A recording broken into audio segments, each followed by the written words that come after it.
السلام علیکم ورحمۃ اللہ وبرکاتہ۔ الحمد للہ نحمده ونستعینه ونستغفره ونتوب الیہ ونعوذ باللہ من شرور انفسنا ومن سیئات اعمالنا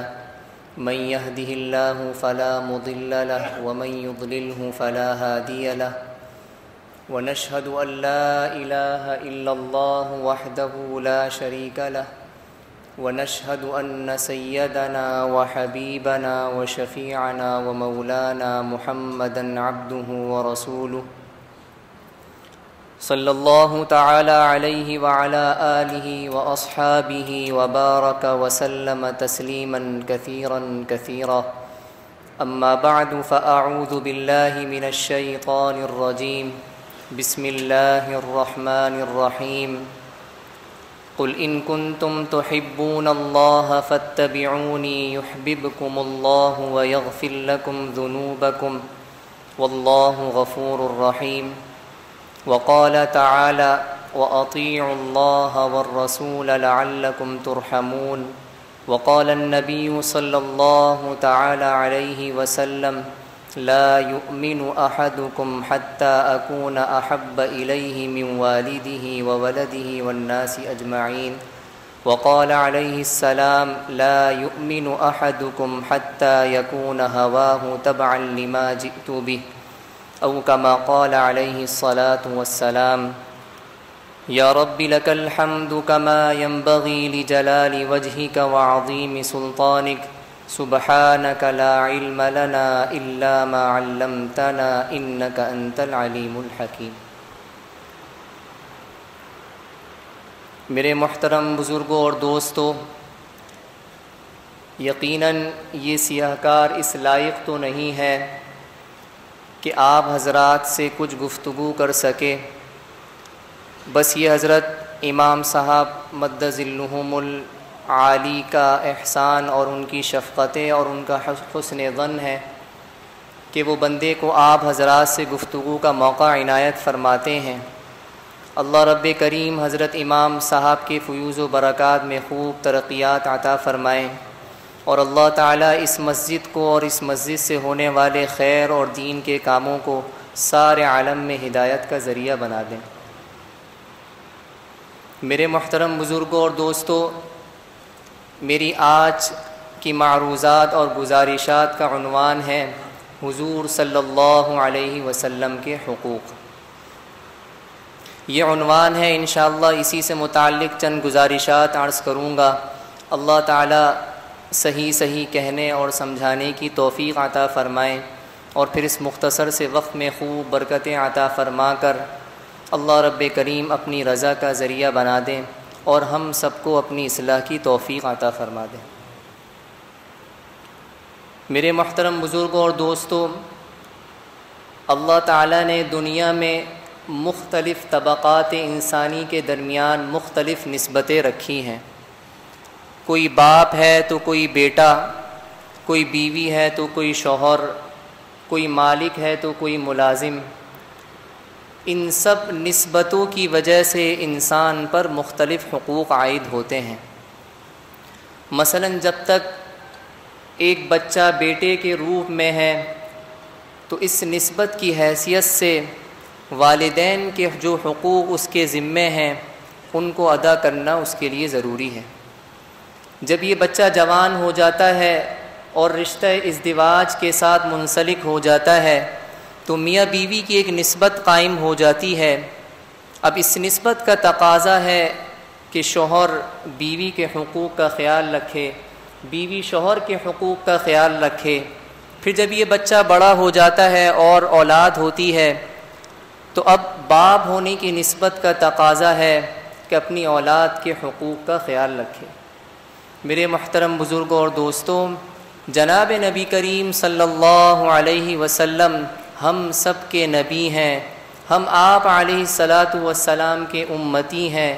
ایک امتی کو جناب نبی کریم صلی اللہ علیہ وسلم کے ساتھ بہت ساری نسبتیں حاصل ہیں۔ وہ نسبتیں کیا ہیں؟ کہ حضور صلی اللہ علیہ وسلم ہمارے نبی ہیں، ہم آپ کے امتی ہیں، حضور صلی اللہ علیہ وسلم ہمارے حاکم ہیں، ہم آپ کے محکوم ہیں، حضور صلی اللہ علیہ وسلم ہمارے محسن ہیں، حضور صلی اللہ علیہ وسلم ہمارے محبوب ہیں، ہم آپ کے محب ہیں، حضور سے محبت کرنے والے ہیں۔ اور یہ نسبتیں چونکہ اعلیٰ و اکمل درجے کے اندر ایک امتی کو حاصل ہیں، لہٰذا حضور صلی اللہ علیہ وسلم کے حقوق بھی سب سے بڑھ کر ہیں۔ حکیم الامت حضرت مولانا اشرف علی صاحب تھانوی نور اللہ مرقدہ نے ایک جگہ لکھا کہ جناب نبی کریم صلی اللہ علیہ وسلم کے اس امت پر اس قدر احسانات اور انعامات اور شفقتیں ہیں کہ ایک ایک امتی کے ذمے لاکھوں حقوق حضور صلی اللہ علیہ وسلم کے ہیں، لیکن اللہ جزائے خیر دے علماء اکرام کو کہ انہوں نے ان تمام حقوق کو 6 حقوق کے اندر سمیٹ دیا۔ اب وہ 6 حقوق کیا ہیں؟ ان میں سے پہلا حق ہے حضور صلی اللہ علیہ وسلم پر ایمان لانا، اور دوسرا حق ہے حضور صلی اللہ علیہ وسلم پر کثرت سے درود شریف پڑھنا، اور تیسرا حق ہے حضور صلی اللہ علیہ وسلم سے وابستہ ہر چیز کا ادب کرنا، اور چوتھا حق ہے حضور صلی اللہ علیہ وسلم کی اتباع کرنا، اور پانچواں حق ہے حضور صلی اللہ علیہ وسلم سے محبت کرنا، اور چھٹا حق ہے کہ حضور صلی اللہ علیہ وسلم جو ہم تک پیغام اور دین لے کر آئے، اس دین کی مدد و نصرت کرنا۔ میرے محترم بزرگوں اور دوستو، یہ جو 6 حقوق ہیں، ہر ایک حق پر تفصیل سے بات کی جا سکتی ہے۔ آج آپ حضرات کے سامنے 2 حقوق پہ مختصراً گفتگو عرض کرتا ہوں۔ ان میں سے ایک حق تو ہے کہ حضور صلی اللہ علیہ وسلم سے محبت کرنا، اور دوسرا حق ہے حضور صلی اللہ علیہ وسلم کی اتباع کرنا۔ میرے محترم بزرگوں، یہ اللہ کا بڑا فضل ہے کہ اللہ تعالیٰ نے ہم سب کو جناب نبی کریم صلی اللہ علیہ وسلم کی محبت عطا فرمائی ہے، اور الحمدللہ ہم سب حضور صلی اللہ علیہ وسلم کی محبت اپنے سینوں میں لیے ہوئے ہیں، اور ہم سب حضور صلی اللہ علیہ وسلم سے محبت کرتے ہیں، اور ہم گناہگار ہی کیوں نہ ہوں، لیکن حضور علیہ الصلاۃ والسلام کی محبت ہمارے سینوں کے اندر موجود ہے۔ اور یہ حقیقت ہے کہ انسان کتنا ہی گناہگار سے گناہگار کیوں نہ ہو، اور عملی کوتاہیاں اس سے کیوں سرزد نہ ہو رہی ہوں، لیکن جناب نبی کریم صلی اللہ علیہ وسلم کی محبت اس کے سینے بھی موجود ہو سکتی ہے۔ حضور صلی اللہ علیہ وسلم کی خدمت میں ایک مرتبہ ایک شخص کو لایا گیا جنہیں شراب پینے کے جرم میں حضور علیہ الصلاۃ والسلام کی خدمت میں حاضر کیا گیا تھا، اور حضرت عمر رضی اللہ تعالی عنہ فرماتے ہیں وَكَانَ النَّبِيُّ صلی اللہ علیہ وسلم قَدْ جَلَدَهُ فِي الشَّرَابِ، کہ حضور علیہ الصلاۃ والسلام نے اس سے پہلے بھی انہیں شراب پینے کے جرم کی وجہ سے کوڑوں کی سزا سنائی تھی۔ حضرت عمر فرماتے ہیں فَأُتِيَ بِهِ يَوْمًا فَأَمَرَ بِهِ رسول اللہ صلی اللہ علیہ وسلم فَجُلِدَ، اب دوبارہ ان کو حضور صلی اللہ علیہ وسلم کی خدمت میں لایا گیا تو حضور صلی اللہ علیہ وسلم نے انہیں کوڑے لگانے کا حکم دیا۔ جب کوڑے لگائے جا چکے تو ایک شخص کی زبان سے یہ نکل گیا اللہم لعنہ ما اکثر ما یؤتی بہ، کہ اللہ اس کو اپنی رحمت سے دور کر دے کہ یہ کتنی مرتبہ حضور صلی اللہ علیہ وسلم کی خدمت میں شراب پینے کی وجہ سے لایا جاتا ہے۔ میرے محترم بزرگوں، جناب نبی کریم صلی اللہ علیہ وسلم نے جب یہ سنا تو آپ علیہ الصلاۃ والسلام نے فرمایا لا تلعنوہ فواللہ ما علمت انہ یحب اللہ ورسولہ، اے لوگوں اسے اللہ کی رحمت سے دور نہ کرو، کیونکہ اللہ کی قسم میں جانتا ہوں کہ یہ اللہ سے اور اس کے رسول سے محبت کرتا ہے۔ معلوم ہوا کہ ایک گناہگار سے گناہگار امتی کے دل میں بھی حضور صلی اللہ علیہ وسلم کی محبت موجود ہو سکتی ہے۔ ایک شاعر کا واقعہ تو آپ حضرات نے سنا ہوگا کہ ایک شاعر تھے، بڑے شرابی اور غرور و گھمنڈ کے اندر مبتلا تھے اور عجب پسندی اور تکبر کے اندر مبتلا تھے۔ ایک مرتبہ محفل سجی ہوئی تھی اور نشے میں مست اور مدہوش تھے۔ چند نوجوان ان سے مختلف لوگوں کے متعلق سوال کر رہے تھے کہ فلاں کے بارے میں آپ کا کیا خیال ہے، فلاں کے بارے میں آپ کیا کہتے ہیں۔ تو جس شخص کے بارے میں بھی وہ سوال کرتے نوجوان، تو وہ شاعر جو کہ شراب کے نشے میں مست تھے اور مدہوش تھے، تو وہ کہتے اس کی تو کوئی بھی حیثیت نہیں ہے، وہ تو کچھ بھی نہیں ہے۔ تو اتنے میں ایک نوجوان کو شرارت سوجھی اور وہ یہ کہنے لگا کہ محمد الرسول اللہ صلی اللہ علیہ وسلم کے بارے میں آپ کا کیا خیال ہے۔ تو وہ شاعر جو کہ نشے میں مست اور مدہوش تھے، یکدم آنکھیں سرخ ہو گئیں اور جو ہاتھ میں گلاس پکڑا ہوا تھا وہ اس نوجوان کے منہ پر دے مارا اور کہنے لگے کہ کیا اب ہم تم سے ہمارا آخری سہارا بھی چھیننا چاہتے ہو؟ کیا اب تم ہماری زبانوں کو حضور علیہ الصلاۃ والسلام کے بارے میں بھی آلودہ کرنا چاہتے ہو اور ہم سے ہمارا آخری سہارا بھی چھیننا چاہتے ہو؟ تو میرے محترم دوستوں بزرگوں، ہم اس پر اللہ کا شکر ادا کریں کہ اللہ نے اپنے نبی کی محبت کو ہمارے سینوں میں اتارا ہے۔ اب یہ محبت تمام محبتوں سے غالب ہونی چاہیے۔ ایک مرتبہ حضرت عمر رضی اللہ تعالی عنہ نے حضور علیہ الصلاۃ والسلام سے فرمایا کہ اے اللہ کے نبی، میں آپ سے اپنی ذات کے بعد سب سے بڑھ کر محبت کرتا ہوں۔ تو اللہ کے نبی علیہ الصلاۃ والسلام نے فرمایا، اے عمر، جب تک میری ذات تمہیں سب سے زیادہ محبوب نہ ہوگی تو تمہارا ایمان کامل نہیں ہو سکتا۔ اس پر حضرت عمر رضی اللہ تعالی عنہ نے فرمایا کہ اے اللہ کے نبی، میں آپ سے سب سے بڑھ کر، اپنی جان سے بڑھ کر بھی آپ سے محبت کرتا ہوں۔ تو اللہ کے نبی علیہ الصلاۃ والسلام نے فرمایا، الآن یا عمر، اے عمر، اب ایمان مکمل ہوا۔ تو میرے محترم دوستوں بزرگوں، خود حضور علیہ الصلاۃ والسلام کا ارشاد ہے، لا یؤمن احدکم حتی اکون احب الیہ من والدہ وولدہ والناس اجمعین، کہ لوگوں، تم میں سے کوئی شخص اس وقت تک کامل ایمان والا نہیں ہو سکتا جب تک میں اسے اپنے باپ، اپنی اولاد اور تمام لوگوں سے زیادہ محبوب نہ ہو جاؤں۔ تو میرے محترم دوستوں بزرگوں، یہ اللہ کا فضل ہے کہ ہم حضور علیہ السلام سے محبت کا دعویٰ کرتے ہیں، لیکن اب دستور محبت ہے کہ عاشق جب کسی سے محبت کا دعویٰ کرتا ہے تو اسے محبت کے دعوے میں جب سچا جانا جاتا ہے جب وہ محبوب کی ایک ایک ادا پر فدا ہو جائے، جب وہ محبوب کے ایک ایک طریقے کو اپنی آنکھوں سے لگانے والا ہو، جب محبوب کے ایک ایک ارشاد کے اندر اس کے آنکھوں کی ٹھنڈک ہو۔ تو میرے محترم بزرگوں اور دوستوں،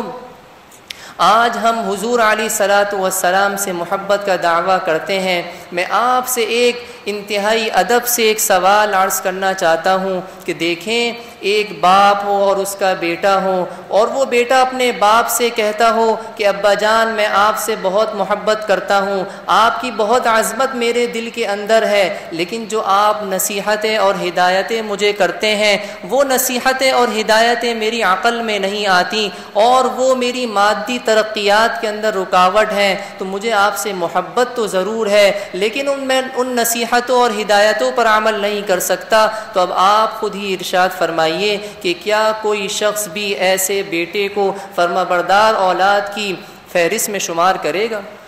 کیا کوئی شخص اس بیٹے کو فرمانبردار اولاد کہے گا اور اس دعوی محبت میں اس کو سچا جانے گا؟ تو میرے محترم بزرگوں اور دوستوں، علماء کرام نے حضور صلی اللہ علیہ وسلم کی محبت کی جو علامتیں ارشاد فرمائی ہیں، ان علامتوں کے اندر ایک بڑی علامت حضور صلی اللہ علیہ وسلم کی اتباع ہے۔ اور حضور صلی اللہ علیہ وسلم کی اتباع کا مطلب کیا کہ زندگی کے تمام شعبوں کے اندر، چاہے وہ اخلاقیات کا شعبہ ہو، چاہے وہ معاشرت کا شعبہ ہو، چاہے معاملات کے قبیل کی بات ہو، چاہے گھریلو اور خانگی زندگی ہو، ان تمام شعبہ زندگی کے اندر حضور صلی اللہ علیہ وسلم کی تعلیمات کو، آپ کے طریقوں کو زندہ کرنا ہے۔ جب ہم حضور صلی اللہ علیہ وسلم کی ان تمام تعلیمات کو اپنی زندگی کے اندر زندہ کریں گے تو تب ہم حضور صلی اللہ علیہ وسلم کی سچی اتباع و اطاعت کرنے والے کہلائیں گے۔ میرے محترم بزرگوں، حضرت معاذ ابن جبل رضی اللہ تعالی عنہ کی وہ حدیث آپ نے سنی ہوگی کہ جب حضرت معاذ رضی اللہ تعالی عنہ کو جناب نبی کریم صلی اللہ علیہ وسلم یمن کی طرف حاکم گورنر بنا کر بھیج رہے تھے تو آپ رضی اللہ تعالی عنہ سواری پر سوار تھے اور حضور صلی اللہ علیہ وسلم ساتھ ساتھ چل رہے تھے۔ تو دوران گفتگو آپ علیہ الصلاۃ والسلام انہیں نصیحتیں فرماتے جا رہے تھے تو آپ علیہ الصلاۃ والسلام نے یہ فرمایا کہ اے معاذ، ہو سکتا ہے، ممکن ہے کہ آئندہ سال یا آج کے بعد تمہاری میری ملاقات نہ ہو سکے، ممکن ہے کہ اس کے بعد تمہارا گزر میری قبر اور مسجد سے ہو۔ تو یہ سن کر حضرت معاذ رضی اللہ تعالی عنہ رنجیدہ ہو گئے اور رو پڑے۔ تو حضور صلی اللہ علیہ وسلم نے مدینہ منورہ کی طرف رخ کر یہ ارشاد فرمایا کہ ان اول الناس بی المتقون من کانوا وحیث کانوا، لوگوں مجھ سے سب سے زیادہ قریب تقوی کی زینت سے آراستہ لوگ ہیں، جنہوں نے اپنے آپ کو تقوی کی صفت سے مالا مال کیا ہوا ہے، وہ جو بھی ہوں جہاں بھی ہوں۔ معلوم ہوا کہ حضور صلی اللہ علیہ وسلم کی محبت کو اختیار کر اگر ہم حضور صلی اللہ علیہ وسلم کا تقرب اختیار کرنا چاہتے ہیں تو حضور صلی اللہ علیہ وسلم نے اپنے مقربین تو ان لوگوں کو فرمایا جو تقوی کی صفت سے اور تقوی کی زیور سے آراستہ ہوں۔ تو میرے محترم بزرگوں اور دوستوں، صحابہ کرام کے واقعات ہمارے سامنے ہیں کہ صحابہ کرام نے حضور صلی اللہ علیہ وسلم سے محبت کا دعویٰ کیا تو اس محبت کو بے مثال اطاعت اور اتباع کر کے سچی کر کے بتلایا۔ صحابہ کرام کے ہزاروں واقعات ہم سنتے رہتے ہیں اور اپنے ایمان کو تازہ کرتے رہتے ہیں۔ حضرت انس رضی اللہ تعالی عنہ سے مروی ہے کہ فرماتے ہیں کہ میں ایک مرتبہ حضرت ابو عبیدہ رضی اللہ تعالی عنہ اور حضرت ابو طلحہ اور حضرت ابی بن کعب رضی اللہ تعالی عنہ کو کھجور سے بنی ہوئی شراب پلا رہا تھا کہ اتنے میں ایک شخص آیا اور کہنے لگا کہ مدینے میں تو شراب حرام کر دی گئی ہے۔ یہ سننا تھا کہ حضرت ابو طلحہ رضی اللہ تعالی عنہ نے فرمایا کہ اٹھو اے انس اور ساری شراب بہا دو۔ حضرت انس رضی اللہ تعالی عنہ فرماتے ہیں کہ میں اٹھا اور ساری شراب بہا دی۔ حضرت انس رضی اللہ تعالی عنہ ہی سے روایت ہے کہ فرماتے ہیں خیبر کے موقع پر ہم کو چند گدھے ملے اور ہم نے انہیں ذبح کر پکانا شروع کر دیا تو حضور صلی اللہ علیہ وسلم کے ایک منادی نے آ کر آواز لگائی کہ اے لوگوں، اللہ نے تو گدھوں کے گوشت کو حرام قرار دیا ہے۔ یہ سننا تھا کہ تمام صحابہ کرام رضوان اللہ علیہم اجمعین نے وہ دیگچیاں جس میں وہ گوشت پکا رہے تھے وہ الٹ دی۔ میرے محترم دوستوں بزرگوں، یہ صحابہ کرام کے واقعات ہیں۔ حضرت عثمان رضی اللہ تعالی عنہ کا واقعہ آپ نے سنا کہ صلح حدیبیہ کے لیے جب آپ علیہ الصلاۃ والسلام نے انہیں مذاکرات کے لیے بھیجا تو جب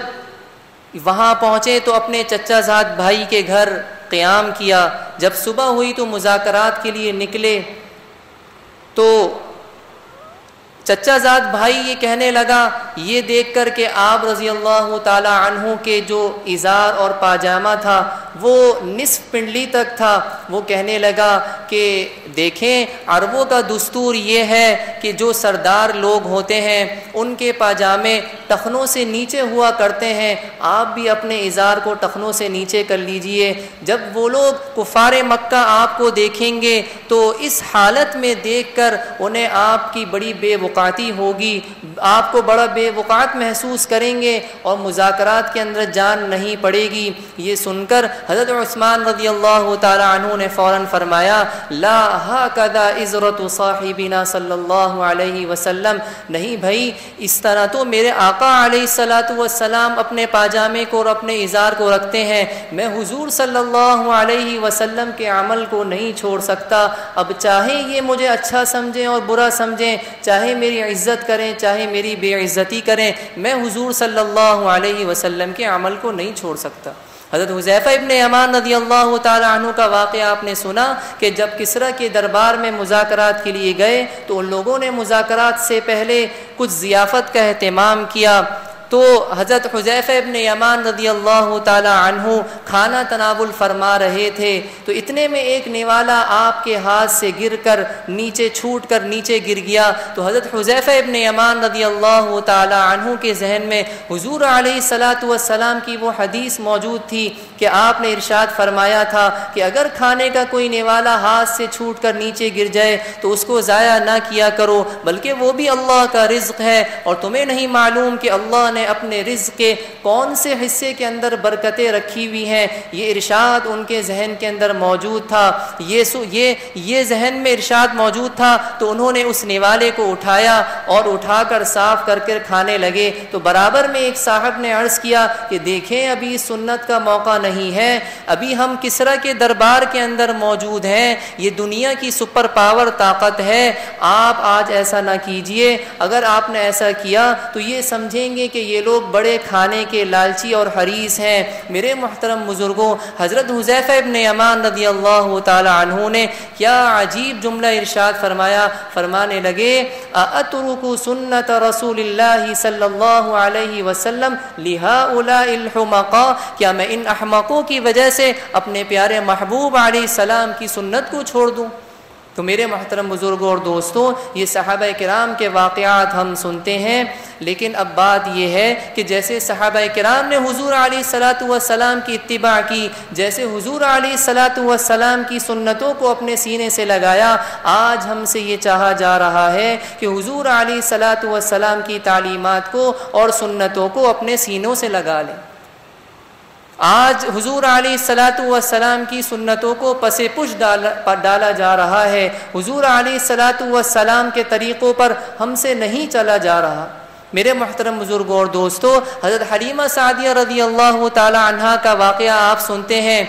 کہ جب انہوں نے اس یتیم بچے کو حضور علیہ الصلوۃ والسلام کو جب اپنی گود کے اندر لیا ہے تو اللہ تعالیٰ نے کیا رحمتیں نازل کی ہیں۔ دنیا نے دیکھا ہے کہ جانوروں کے اندر بھی برکتیں آئیں، گھروں کے اندر بھی برکتیں آئیں۔ میرے محترم بزرگوں اور دوستوں، آج اس ماحول کے اندر ہم حضور علیہ الصلوۃ والسلام کی سنتوں کو اپنے سینے سے لگائیں گے تو اللہ ہمارے گھروں کے اندر بھی برکتیں عطا فرمائیں گے۔ ہم حضور علیہ الصلوۃ والسلام کی تعلیمات کو اپنے گھروں کے اندر زندہ کریں گے تو اللہ ہم سے خوش ہوں گے، اللہ کے حبیب ہم سے خوش ہوں گے، اللہ کے حبیب کی دعائیں ہم کو ملیں گی۔ میرے محترم بزرگوں، آپ نے وہ واقعہ بھی سنا کہ جب ایک مرتبہ حضرت ابو بکر صدیق رضی اللہ تعالی عنہ اور حضرت عمر رضی اللہ تعالی عنہ کے درمیان کچھ تلخ کلامی ہو گئی۔ حضرت ابو بکر رضی اللہ تعالی عنہ حضرت عمر رضی اللہ تعالی عنہ کو منانے چلے ہیں اور حضرت عمر رضی اللہ تعالی عنہ کچھ غصے میں تھے تو حضرت ابو بکر رضی اللہ تعالی عنہ کے سامنے گھر کا دروازہ بند کر دیا۔ آپ رضی اللہ تعالی عنہ نے یہ دیکھا تو حضرت آپ علیہ الصلوۃ والسلام کی خدمت میں حاضر ہو گئے اور سارا ماجرا عرض کیا۔ اتنے میں حضرت عمر رضی اللہ تعالی عنہ نے بھی یہ سوچا کہ مجھے ایسا نہیں کرنا چاہیے تھا، وہ بھی آپ علیہ الصلوۃ والسلام کی خدمت میں حاضر ہو گئے۔ تو آپ علیہ الصلوۃ والسلام کو جب ساری بات پتہ چلی تو فرمانے لگے کہ کیا تم میری وجہ سے میرے ابو بکر کو نہیں چھوڑ سکتے؟ کیا تم میری خاطر میرے ابو بکر کا لحاظ نہیں کر سکتے؟ هل انتم تارکو لی، میری وجہ سے تو میرے ابو بکر کو چھوڑ دیا کرو کرو۔